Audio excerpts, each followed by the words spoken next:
Hello and welcome. Today we're going to review the Hubsan H501A X4 Air Pro Quadcopter drone.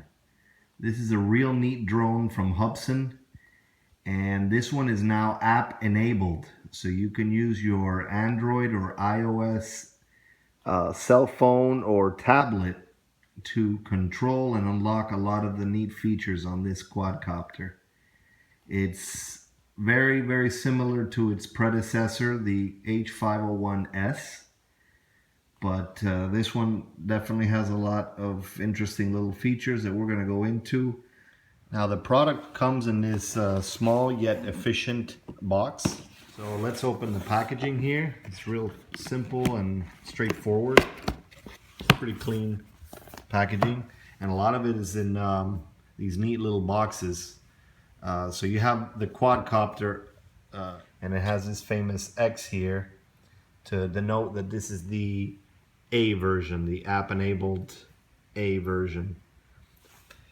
And then you've got these little packages and boxes. This is a micro USB cable that you can use not only to charge the Wi-Fi module, but you can also use it to update the firmware on the quadcopter, because it does have a plug here in the battery compartment. We'll look at that in a second. It has one box here for the balance charger right here, Hubsan's balance charger with its power cable, some instruction manuals, and some packaging here, some additional information here about the Wi-Fi extender module. These two big boxes are actually the propellers.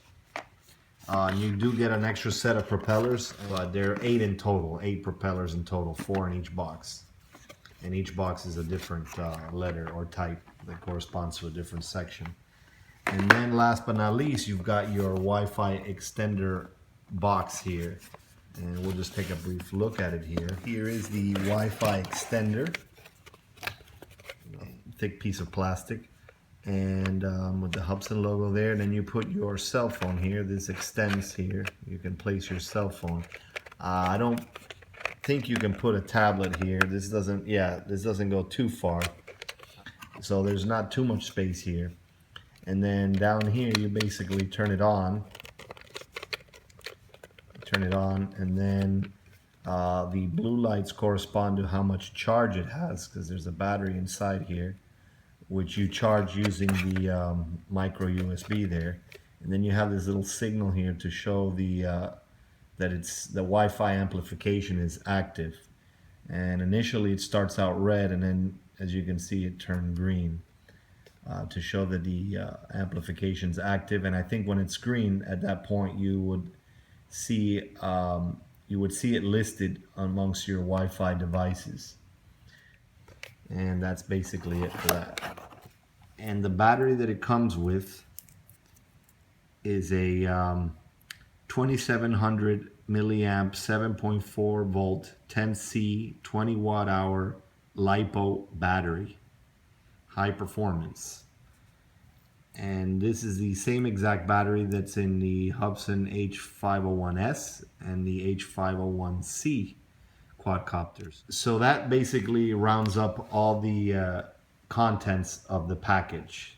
So in the App Store, depending on whether you use iOS or Android, this is how the app looks like. If you just search by Hubsan, and you see this little black and white icon with the Hubsan logo, this is the app. So you download it. It's a free app, and once you download it,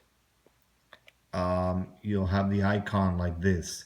Now before you launch it, you really need to make sure that you're connected to the H501A. So you'll notice that when you turn on the Wi-Fi, you'll have a couple of Hubsan entries in your network. Now one of them I believe is emitted from the Wi-Fi extender, and the other one is emitted from the actual quadcopter.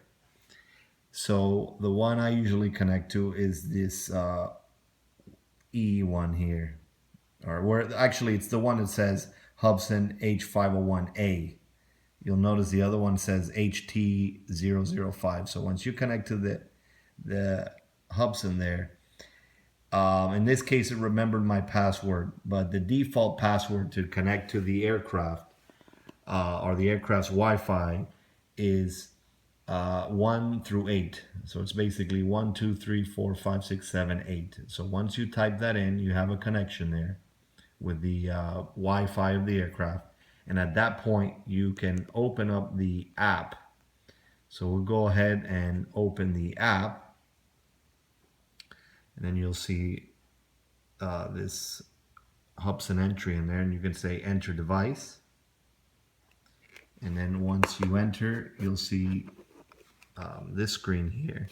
And then you have three options. You can perhaps download the photographs that are saved to the onboard memory of the aircraft on the SD card, which by the way, this does not come with an SD card, unfortunately, but you could buy one. So yeah, that's a little minus there. It could have come with a 4 or 8 gig SD card, but it didn't. Then you have this map option, probably for waypoints, GPS, and then you have the camera. So the camera is the main one because you want to access the aircraft's main camera. So as you can see right away, there's a video feed from the aircraft, and then now it's telling you to do your compass calibration, and it's telling me that my GPS signal is weak, probably because we're indoors. So I will calibrate that here real quick. So now it's connected and we have our live stream, our live video feed coming from the quadcopter. And now this is real interesting with this aircraft. Right now the Wi-Fi stream is a 2.4 gigahertz video transmission.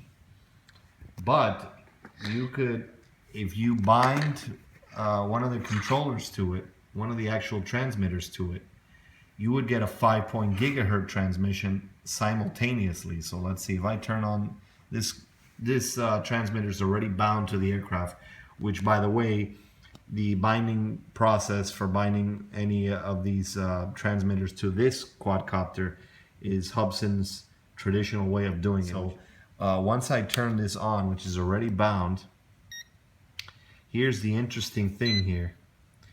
We're getting a video feed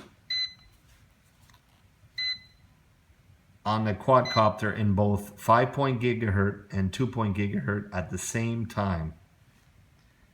But you could use any other FPV device. It could be a set of goggles or whatnot. Could also pair to this. So you have the option of whether using the transmitter or the cell phone device. This is a great quadcopter, just like its predecessors, the H501C and the H501AS. The A is no different. This is excellent. The feature set is amazing, and it's amazing. I mean, the app is very powerful. You've got your you can control the quadcopter from the app. You can do waypoints.